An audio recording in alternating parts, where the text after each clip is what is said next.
Hello everyone and welcome to Vlinko's channel. In today's video, I will show you how to make all windows open maximized or full screen in Windows 11. And now, let's get started.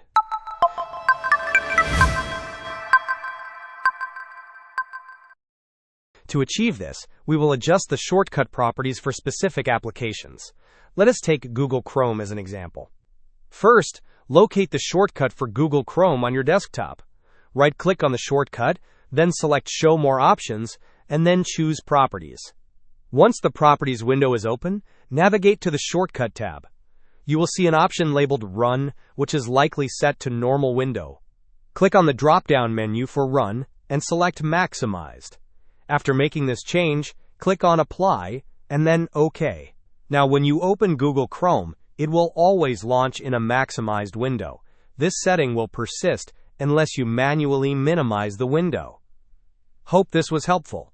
Don't forget to like and subscribe if you enjoyed.